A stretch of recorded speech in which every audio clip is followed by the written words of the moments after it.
Magandang araw mga kaibigan. Bigyan natin ng reaction, opinion itong Facebook Reel posted by Duterte Times. Napakaganda pong prediction, fearless forecast ni dating Senate President Franklin Drilon. Sabi niya, pag nanalo si VP Sara sa impeachment trial, siya na ang susunod na presidente ng Pilipinas. Pakinggan natin. Do you think this will be part of the Vice President's comeback narrative and she will emerge stronger in Certainly, politics? certainly. If kung ang desisyon ng Senado ay wala siyang pagkakamali, walang basihan yung kanyang ang pagsampa ng impeachment complaint, tapos po ang boxing, siya ang maging sunod na Pangulo. Ay! What a fearless forecast! Tapos po ang boxing, siya ang maging sunod na Pangulo. Ay! What a fearless forecast! Tapos po ang boxing, siya ang maging sunod na Pangulo. Ay! What a fearless forecast! Tapos po ang boxing, siya ang maging sunod na Pangulo. Ay! What a fearless forecast! Do you think Isa pa. this will be part of the Vice President's comeback narrative and she will emerge stronger in Certainly, politics? certainly. If kung ang desisyon ng Senado ay wala siyang pagkakamali, walang basihan yung kanyang ang pagsampa ng impeachment complaint, tapos po ang boxing, siya ang maging sunod na Pangulo. Ay! What a fearless forecast! Sa isang separate interview, sino bang nag-interview sa kanya? Si Pinky Webman siguro. Sinabi rin niya na it's very easy for VP Sara to win in the impeachment trial. Mahihirapan si VP Sara sa Kamara na makakuha ng majority para supilin yung impeachment laban sa kanya. So, nakikita ni SP Drilon na mai-impeach talaga si VP Sara sa Kamara. Okay. Pag na-impeach ka, iakyat na sa trial. Ngayon, sa trial, madali. Bakit madali? Madaling manalo. Dahil you only, out of the 24 senators, you only need 9 votes para ma-acquit si VP Sara.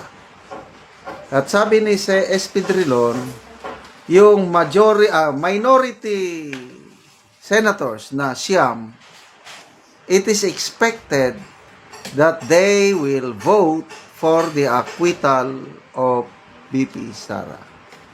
O, di tapos na ang boxing. O, ano sa tingin nyo? Yung siyam na yon, meron bang mag-atras? Maliban lang yung tatlo. Yung tatlo bang ginigipit dahil sa flood control investigation? Escudero, Villanueva, and Jinggoy. Inipit, inipit. Kailan tingin ko itong tatlong ito, may prinsipyo ang mga ito. Hindi sila, they will vote according to their principles. Nagsalita na po si Senator Jinggo, matagal na, against siya sa impeachment. Dahil ayaw niya yung napagdaanan na nila, yung pamilya niya, sa tatay niya, si President Erap, ayaw niya. Kaya kahit ipitin pa nila si Jinggo, hindi yan boboto ng conviction ni VP Sara. So itong dalawa na lang. Kaya lang, ang solusyon dyan, sabi naman ni, granting, yung tatlo na naipit, boboto ng conviction. So, ibig sabihin, 6 minus 3, kulang na. Kulang na ng tatlo. Sabi ni Senator Marcoleta, doon naman sa majority, merong mga re-electionist doon. At yung re-electionist, 4 daw ang re-electionist sa majority kong senators. Yung re-electionist, imposibleng boboto sa conviction ni VP Sara. It's either boboto sila sa acquittal or mag-abstain. Oh. So, yung 15 senators na majority, nakakuha ng 3 sa majority. So, 18 na sila. Eh, na-minusan din ng 4 na re-electionist, di 14 kulang pa rin. Kaya kahit anong, balibaliktarin mo pa ang numero. Oh, sa majority, tingin ko dito si Senator Mig Zubiri, taga Mindanao yan. Very consistent yan. May prinsipyo yung tao na yan. Yung impeachment last year, yung tatay ni Senator Zubiri, si Congressman Jose Maria Zubiri, of all the congressmen sa Bukidnon, I think 5 congressmen, yung tatay ni Governor Zubiri hindi pumirma sa impeachment kasi very loyal ally or friends ng mga Duterte ang mga Zubiri.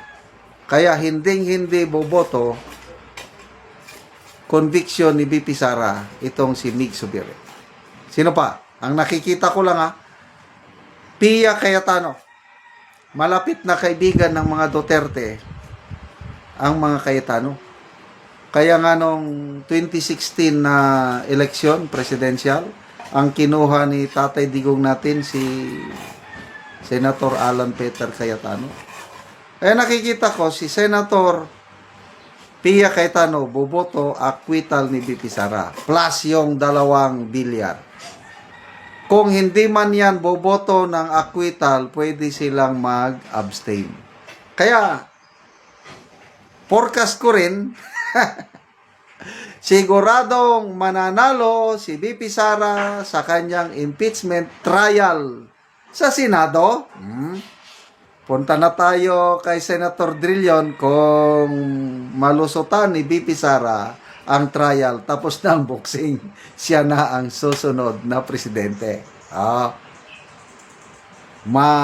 There will always be a day of reckoning. Sabi ni Tatay Digong, malapit na. Humanda na kayo. Yung group effort na nagpakidnap sa aming Tatay Digong. Lintik lang ang walang blank. Bahala na kayo. Magtago na kayo kung may mapagtaguan kayo. Salamat mga kaibigan sa inyong pagsubaybay sa channel nito.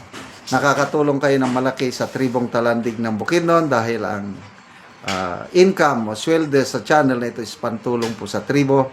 Namimigay tayo ng libreng yero at pako para makapagpatayo sila ng mas maayos na tirahan. Panoorin niyo ang video nito. Karon mo na ni ang atop sa matabangan na mo ugero nga mga karaan na gid kayo ang ilang atop. So paano gid na mga buslot ug tuluan na pod ni ug muulan. So ila lang gani gibutangan na lang og habol para nga kung muulan dili kayo